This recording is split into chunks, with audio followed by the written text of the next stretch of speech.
Bonjour à tous et bienvenue à ce sprint 68 qui a commencé le 7 septembre et qui se termine aujourd'hui le 18 octobre. C'est un des derniers sprints EasyMesure officiels. Donc c'est le sprint juste avant le sprint 69. Donc aujourd'hui, on va vous proposer le focus sur 3 points clés. Un premier point qui est un peu local, mais qui préfigure d'autres fonctionnalités qui viendront sur EasyMesure, qu'on appelle l'enrichissement CNRS. Et on a mis en production cet enrichissement CNRS, bon, pour dire un peu, on veut avoir un peu plus d'informations sur les laboratoires qui consultent. Jusqu'ici, on avait juste leur identifiant. Et là maintenant, on va pouvoir connaître le nom du laboratoire et un peu sa composition en termes de taille, est-ce qu'il y a beaucoup de monde dans le laboratoire, et puis sa spécialité. Léo parlera de la nouvelle page d'accueil parce que on parle de Readmetrics, hein, qui est cette boîte qui va contenir toute la suite logicielle. Donc on a fait une nouvelle page d'accueil et vous la présentera. Et puis on terminera sur l'avancée de la migration, hein, donc ça devient de plus en plus sérieux avec Tom et Yannick qui vous montreront où ils en sont. Et tout ça sera étayé par des présentations de tableaux de bord par Frédéric. Voilà. Donc je te passe la main, Frédéric. Merci Dom. Bonjour à tous. Eh bien, on va commencer avec le webinaire qui a eu lieu donc le 11 septembre, qui était une deuxième présentation du tableau générique évolution pluriannuelle Open Access, qui a été, je le rappelle, chargé dans tous les espaces avant les grandes vacances. Donc, cette présentation a- a eu beaucoup de monde, donc on en est très content. Et puis voilà, j'espère que ça vous a aidé à mieux comprendre ce tableau de bord et à l'utiliser.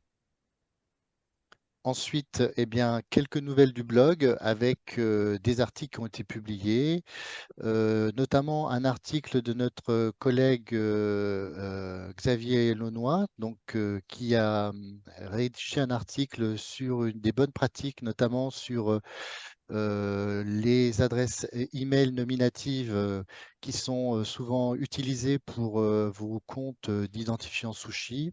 Donc, une bonne pratique qui est proposée dans cet article pour avoir une adresse avec plutôt un service plutôt qu'un nom de personne, puisque, comme vous le savez, comme dans les établissements, il y a ça bouge beaucoup, eh bien, parfois, on se retrouve avec des adresses de personnes qui ont quitté le service et c'est un petit peu compliqué ensuite pour gérer donc les comptes utilisateurs.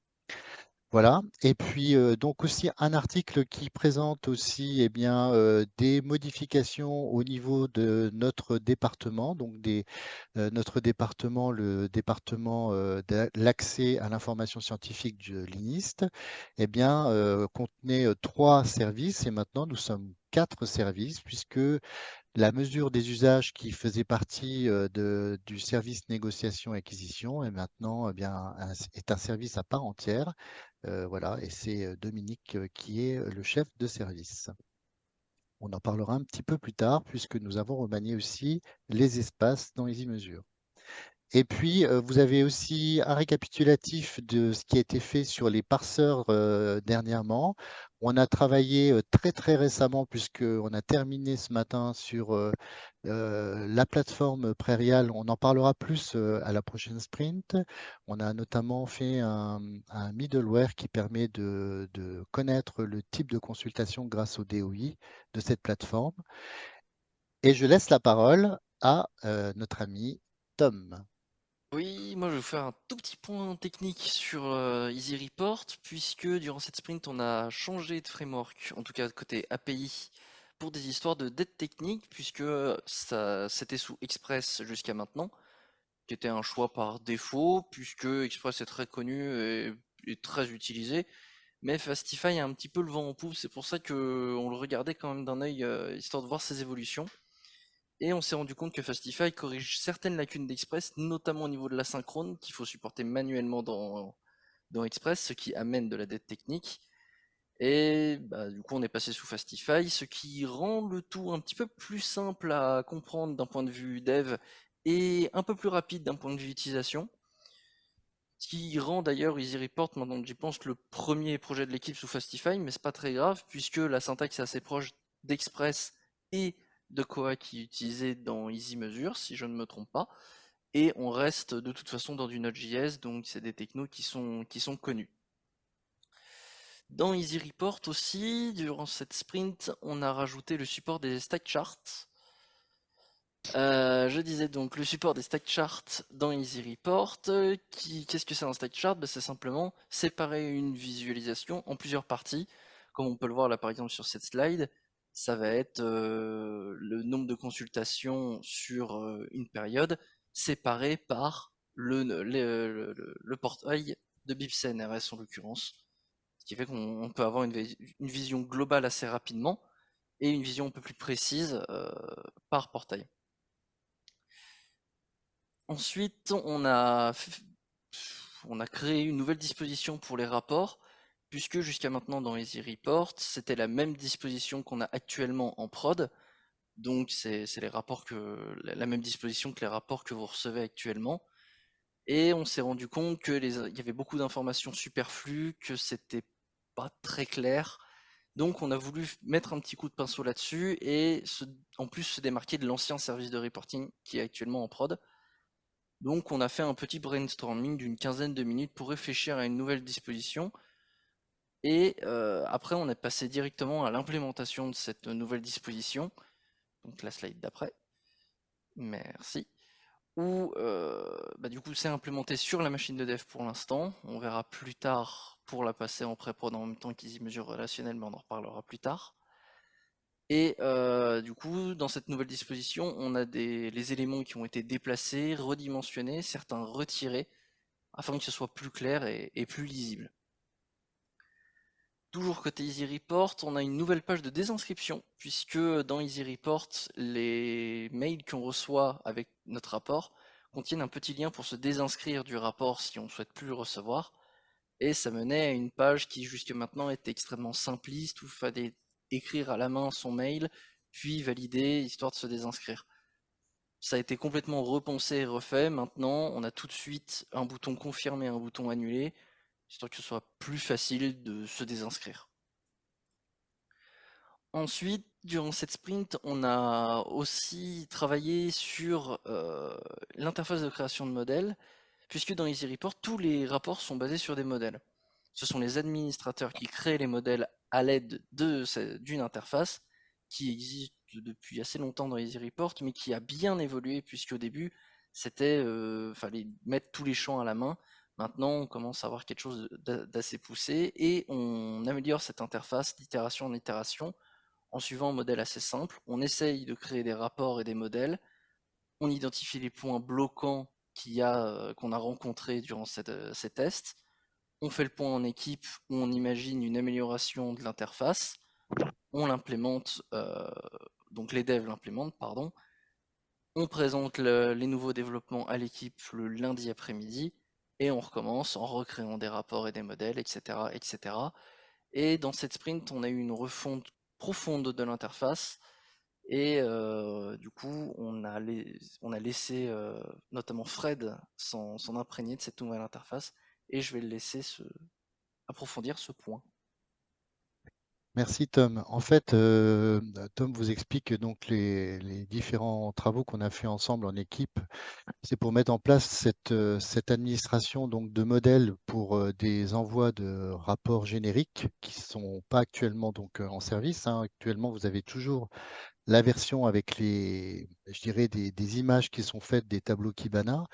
Eh bien, dans la prochaine version d'EasyMeasure, hein, qui sera, donc ils vont en parler tout à l'heure dans les nouvelles fonctionnalités, eh bien, les administrateurs d'EasyMeasure auront la possibilité de créer des différents modèles qui seront mis à disposition avec des rapports possibles pour donc les correspondants des établissements, et vous pourrez choisir des modèles qui seront donc pré-réalisés par l'équipe et que vous pourrez donc mettre en service dans des rapports annuel, mensuel ou trimestriel, par exemple. Eh bien, donc, je me suis approprié cette interface qui était au départ très, très compliquée. C'est vrai que j'avais du mal à comprendre le fonctionnement je voyais en fait beaucoup de choses que j'aurais pas dû voir, qui étaient des choses de développeurs, hein, des choses que je ne comprenais pas. Et puis, donc, il y a eu un gros un gros effort de fait par Tom là-dessus. Et maintenant, j'ai réussi à créer rapidement des modèles, donc différents modèles qui seront potentiellement utilisés par la suite. Donc, un modèle générique EasyParse, donc avec les données que vous connaissez, hein, qui sont issues des logs traités par une instance locale EasyParse. Un modèle générique qui est spécifique aux données d'usage de la plateforme BIP CNRS, donc en interne à l'INIST. Et puis, un modèle générique qui est tout nouveau, puisque c'est un modèle qui n'est pas, qui n'est pas utilisé actuellement, qui est le modèle générique Counter 5 pour des rapports de type master title report. Voilà. Et donc, ces modèles créés, il faut ensuite créer des rapports qui utilisent ces modèles. Et ces rapports, eh bien, ce sont dans l'interface la possibilité de choisir donc des adresses mail en destinataire et des périodicités d'envoi. Donc, tout se fait automatiquement ensuite grâce à cette programmation. Et donc, j'ai programmé des modèles génériques, des rapports EasyParse hebdomadaires annuels pour BIPSNRS et puis pour Counter annuel et trimestriel. Voilà. Et donc, ces générations tests, eh bien, je peux les télécharger en tant qu'administrateur et vérifier. Eh bien, c'est un petit peu ces exemples que je vous affiche à l'écran. Ce sont ces types de rapports qui sont quand même d'une qualité, je dirais, qui est vraiment largement supérieure à ce que propose Kibana actuellement. Et donc, ce seront ce type de rapports qui seront dans vos boîtes aux lettres bien dans les prochaines semaines. À toi, Yannick. Tout à fait. Et donc, on en arrive à EasyMeasure, le fameux, pour lequel nous commençons doucement à voir poindre un genre de ligne d'arrivée. Donc, au sprint précédent, on avait migré le système de moissonnage donc vers le fameux modèle relationnel dont on parle maintenant depuis pas mal de temps, et donc qui est la dernière brique d'EasyMeasure qui nécessitait cette fameuse migration. Et donc ce sprint-là a consisté principalement à des tests de moissonnage sur notre machine de développement et l'implémentation de fonctions qui vont surtout nous servir à alléger la procédure de moissonnage et à corriger des points qui sont, disons, très lourds à gérer pour les administrateurs qui s'occupent de faire le moissonnage, qui actuellement est dans un mode un peu semi-manuel. Donc, parmi ces améliorations, on a une problématique qui est que donc actuellement, quand on moissonne vos points d'accès sushi, on fait des moissonnages assez massifs et en fait, on moissonne tous les rapports qui peuvent potentiellement nous intéresser, donc à savoir tous les rapports maîtres plus tous les sous-rapports dont on a besoin pour vous proposer les tableaux de bord ESGBU dans EasyMeasure. Donc ça correspond à peu près 8 rapports, même pas à peu près, ça correspond à 8 rapports, en sachant que ces rapports-là, on les demande systématiquement, mais tous les points d'accès ne les proposent pas. Donc ça, c'est quelque chose qui est déjà problématique parce qu'on fait beaucoup de requêtes inutiles et doublement problématique parce que ça nous rapporte des faux négatifs. C'est-à-dire que on se retrouve avec des gens qui ne comprennent pas forcément pourquoi ils ont des boutons rouges dans leur interface alors qu'il s'agit juste d'une requête qui a été faite sur un rapport qui n'est pas supporté. En soi, ce n'est pas grave, mais c'est mieux si ça ne s'affiche pas. Et donc, nous avons fait en sorte qu'EasyMeasure, maintenant, lorsque on demande du moissonnage, garde en mémoire la liste des rapports qui sont supportés par le point d'accès, ce qui fait que de cette manière-là, on peut demander uniquement ce dont on a besoin et qui est supporté par le point d'accès, en sachant que les points d'accès peuvent supporter plus de choses que ce dont on a besoin, mais les rapports en question, on les laisse de côté parce que ça ne nous sert pas actuellement. Voilà, ce qui fait que de notre côté, ça va nous faire beaucoup moins de requêtes aux points d'accès, ce qui va déjà assouplir les choses parce que les points d'accès, certains n'aiment pas beaucoup qu'on fasse beaucoup de requêtes. et ça va permettre côté interface d'avoir moins d'erreurs, de faux négatifs qui seront du coup moins sujets à incompréhension. Donc dans un deuxième temps, un autre point entre guillemets problématique est que donc la norme Sushi permet au point d'accès de reporter la génération des rapports lorsque ceux-ci sont relativement lourds. Typiquement, quand on demande une année à Science Direct, il ne va pas nous rendre le rapport tout de suite. Il va nous dire, écoute, j'ai commencé ton rapport, reviens plus tard et tu l'auras. Et donc, cette gestion de retenter plus tard pour récupérer le rapport, jusqu'ici, se fait manuellement. Sauf que les moissonnages étant évidemment massifs et prenant beaucoup de temps, c'est quelque chose qui nous pose problème à nous, administrateurs, car on doit revenir plus tard pour relancer la machinerie manuellement. Donc, nous avons modifié ça pour que les tentatives ultérieures se fassent automatiquement à présent, ce qui va beaucoup nous simplifier le travail. Donc, on est en train de tester ça sur la machine de développement. Et toujours dans le même souci d'éviter les requêtes inutiles, on a maintenant, EasyMeasure sur la machine de développement est maintenant capable de désactiver temporairement les points d'accès qui ne sont pas disponibles ou répondent qu'ils sont surchargés. Typiquement, lors de rétrospectives sur Oxford University Press, il se trouve qu'on s'est rendu compte que lorsqu'on fait un retraitement sur pas mal d'établissements en parallèle, ça va marcher sur un certain nombre d'établissements et au bout d'un moment, Oxford nous répond vous avez fait trop de requêtes, attendez un petit peu, ce qui va amener des erreurs pour tous les moissonnages ultérieurs. Donc dans la prochaine version d'EasyMeasure, ce cas-là va entraîner une désactivation temporaire du point d'accès qui fait que les moissonnages ultérieurs vont simplement être reportés automatiquement à plus tard et retentés automatiquement, ce qui fait que encore une fois il y aura moins de manutention de la part des administrateurs, donc ça va beaucoup simplifier le process, ça va faire des moissonnages qui seront plus rapides parce qu'ils seront retentés automatiquement. Voilà, ça va beaucoup fluidifier les choses. Voilà, et ce qui fait que on arrive dans une période un peu critique, si je puis dire. Donc, c'est-à-dire on se rapproche progressivement d'une potentielle mise en pré-prod à quelques détails près. Donc, on a fait une réunion en équipe et je vais laisser Dominique parler de ça. Oui, donc ça s'est passé la semaine dernière, en fait, hein, le 12. Habituellement, ce qui se passe, c'est que c'est généralement Thomas qui vient et puis on travaille en équipe à Nancy.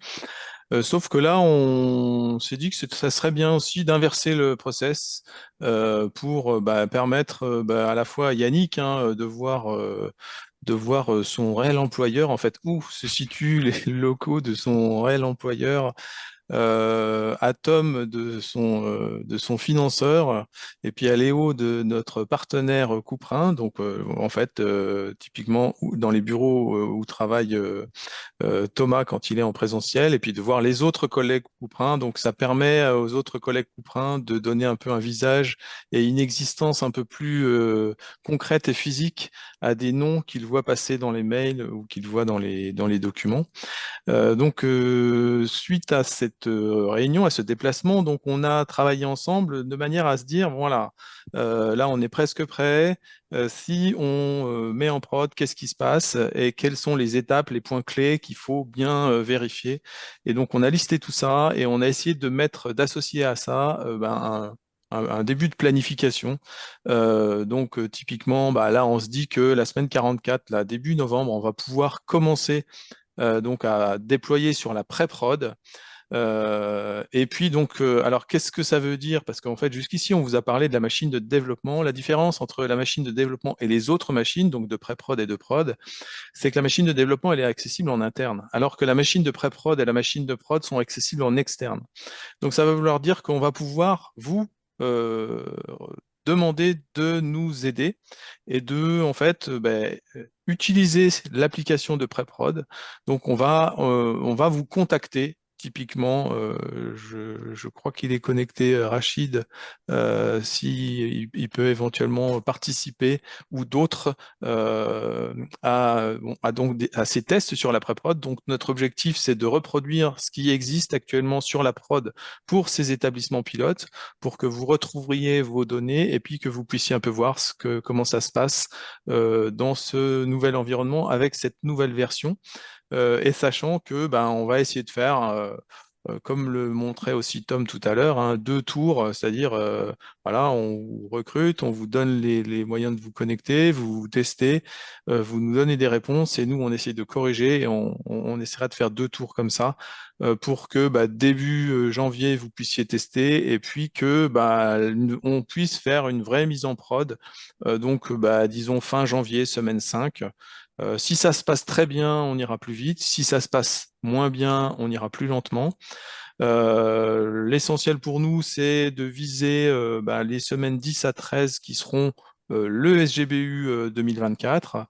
Bon, et on n'exclut pas, en fait, pendant cette période, des coupures. Alors, coupure du service, du support déjà dans un premier temps. C'est sûr qu'on sera moins disponible pour répondre à toutes les sollicitations, mais c'est pas exclu non plus que si jamais on s'aperçoit qu'il y a des gros problèmes, on coupe Easy Mesure, on essaiera de l'éviter, mais c'est pas exclu. Voilà. Voilà ce que je voulais dire sur ce slide. Je sais pas, Thomas, si tu veux rajouter des choses. Non, je vois pas, je pense Ouais, que tu as été assez complet. ok, Enfin, n'hésitez pas après si vous avez des questions. Et voilà. puis, comme vous le voyez, on a un programme un peu chargé, mais ça ne veut pas dire qu'on disparaît pendant les 3 prochains mois.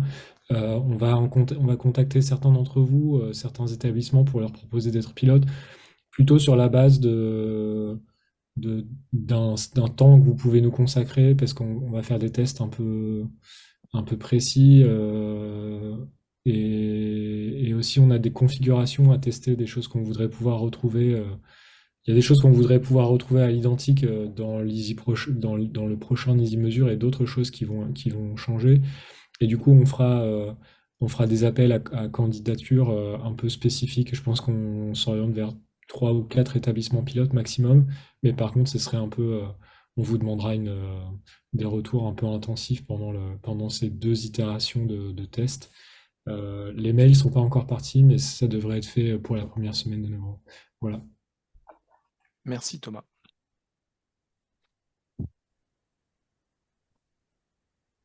Du coup, on continue. Oui, Rachid, on tu continue voulais si peut-être c'est dire quelque chose ou c'est si c'est comme pas tu étais trop. Non, oui, sollicité? bien sûr, je suis volontaire, il n'y a pas de souci. On a un gros établissement, on a de la matière, on utilise pas mal de fonctionnalités dans les e-mesures, donc on est sûrement un cas intéressant. Ce serait pour janvier, donc ça tombe bien parce que je suis surbooké jusqu'à Noël, donc janvier, ça ira mieux. Super. Impec. Merci, Rachid. Eh ben, justement, les nouvelles fonctionnalités, et c'est Léo qui s'y colle. Oui, alors bonjour à tous. Donc, comme l'a introduit Dominique dans les points de sprint, notre page d'accueil de nos projets a été mise à jour. Donc, ça a été déployé en collaboration avec Florence et Marine du Sissi. Donc, merci à eux. Elle est disponible sur l'URL easyparse.org. Alors, il faut savoir que notre ancienne page ne reflétait plus tout ce qu'on faisait. On n'avait aucune notion d'Easy Counter, d'Easy Report et d'Easy Unpaywall. Elle était en plus axée sur EasyParse. Maintenant, notre nouvelle page, elle est plus axée sur Readmetrics. Et lorsqu'on la défile, comme on peut le voir sur le GIF à droite, on a la description de l'ensemble des briques logicielles qu'on développe au sein de l'équipe. Et donc on a également mis à jour le référencement pour plus uniquement faire apparaître EasyParse, mais faire apparaître EasyParse, EasyMesure. Et donc cette page, elle sera amenée à évoluer, notamment au niveau du nom de domaine. Je vais vous mettre le lien dans le chat si ça vous intéresse et si vous voulez voir ça plus en détail. Et donc on peut passer à la prochaine slide, qui sera un point sur Easy Unpaywall. Voilà.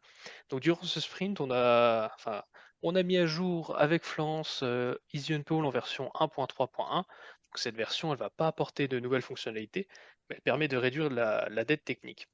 Donc on a 2 points. On a le premier point qui est la mise à jour de la librairie Node qui s'occupait de faire des requêtes GraphQL pour accéder aux données. Donc on utilisait Express GraphQL. Cependant, elle a été dépréciée, donc elle est plus mise à jour. Donc ce que j'ai fait, c'est que j'ai opté pour la librairie Apollo Server, donc qui propose un point d'entrée GraphQL. Et donc c'est une librairie qui est maintenue, qui est utilisée et qu'elle vend en poupe. Et donc en deuxième et dernier point, j'ai mis à jour la Vue.js, qui est notre dépendance principale, de la version 2 à la version 3. On peut passer à la prochaine slide, qui va parler du deuxième point, enfin du premier point qui était apparu dans l'introduction sur les points du sprint, c'est celui de l'enrichissement des événements de consultation avec des données CNRS. Donc ce que je vais faire, c'est que je vais introduire par vous expliquer comment ça fonctionne le processus. Donc pour ce faire, il nous fallait des données CNRS qu'on obtient via l'interrogation d'un web service qui permet d'obtenir des données Reseda. Ces données, elles sont récupérées depuis une machine dédiée, sécurisée, où on va effectuer plusieurs filtres pour enlever les données sensibles, mais aussi pour faire des agrégations, pour obtenir uniquement que les données CNRS. Et avec ça, on sort 2 types de données. Les données de structure CNRS et les données du personnel CNRS. Ces données-là, elles sont insérées dans notre prod EasyMeasure dans un index élastique dédié. Et suite à ça, on va créer un pipeline dans Elastic qui va permettre à chaque nouvelle insertion dans l'index BIP CNRS d'enrichir les EC automatiquement avec les données CNRS.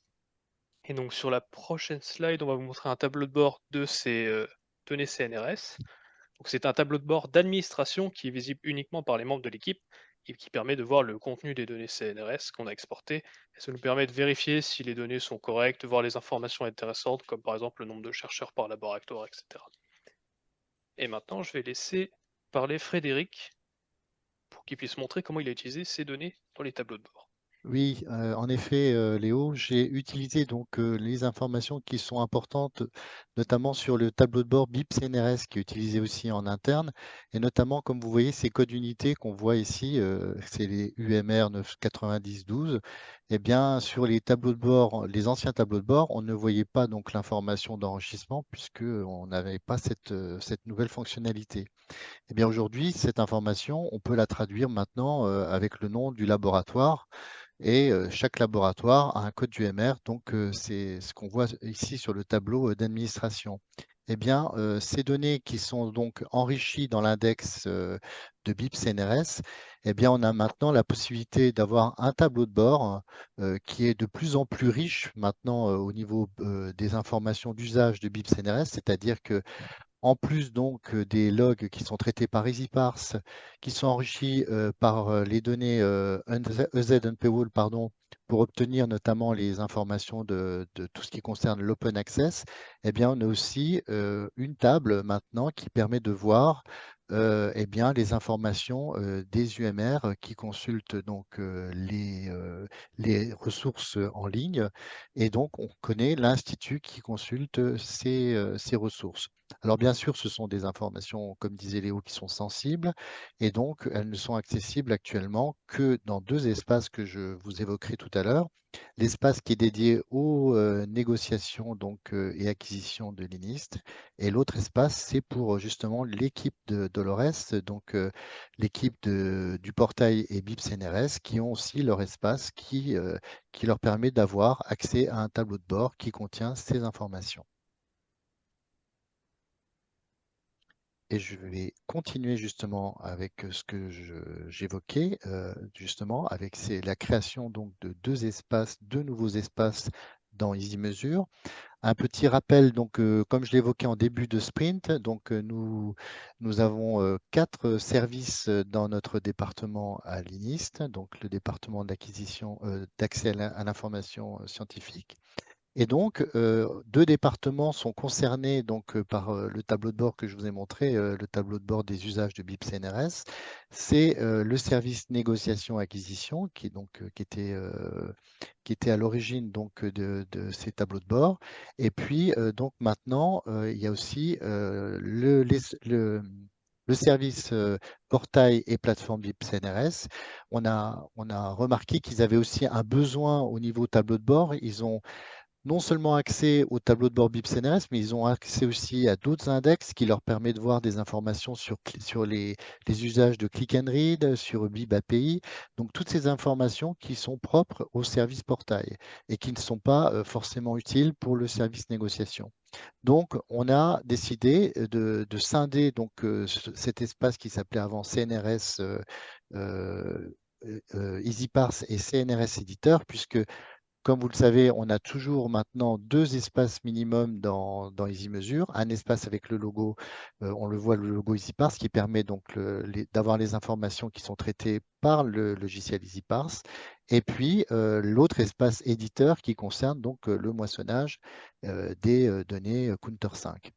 Eh bien, donc, le service portail a 2 espaces, un espace EasyParse, un espace éditeur, et l'INIST, négociation, a aussi son espace EasyParse et son espace éditeur. Donc, grâce maintenant à la nouvelle fonctionnalité qui permet de dupliquer des tableaux génériques, eh bien, ces 2 espaces ont des tableaux génériques qui vont pouvoir gérer eux-mêmes en toute autonomie et ils pourront les personnaliser aussi comme le font les établissements. Et voilà, donc on en est très content. Et on arrive déjà à la fin de la sprint review. Donc les prochains rendez-vous, ce seront donc la sprint review 69, comme l'a évoqué Dom en début de cette sprint. La dernière sprint EasyMeasure, eh bien, ce sera le lundi 11 décembre 2023 de 14h à 15h. Ah, j'étais trop vite, pardon. Voilà, nous avons une réunion GTI en présentiel à Paris le 27 novembre. Et puis, Léo va faire une présentation en interne donc, lors d'un webinaire dédié à l'interface EZNP-Wall dans le cadre du réseau ingénierie documentaire. Et donc, ce sera jeudi 9 novembre à 13h30. Et puis, en ce qui concerne les supports mutualisés, donc des prochains rendez-vous qui ont été donc programmés récemment. Donc, il y aura le lundi 23 octobre. Ça concernera les comparaisons donc des statistiques Counter 5, donc de l'espace Counter 5 éditeur, avec les données EasyParse, donc de l'espace EasyParse. Vous aurez la possibilité d'utiliser les tableaux EasyParse et les tableaux Counter et de faire la concordance pour pouvoir justement faire ces comparaisons des accès aux ressources full text. Et puis, le 6 novembre, eh bien, il y aura un support sur la personnalisation des tableaux de bord génériques. Donc, c'est un support qui revient régulièrement, qui vous permettra de créer un filtre bouquet pour afficher uniquement les titres auxquels vous êtes abonné dans votre tableau de bord Kibana. Voilà, et d'autres rendez-vous sont disponibles. On pourra vous mettre le lien justement dans le chat qui vous permettront de connaître les rendez-vous complets du mois de novembre pour les supports mutualisés. Et voilà, on vous dit merci pour cette présentation. Et puis maintenant, si vous avez des questions, eh bien, c'est l'occasion d'en poser.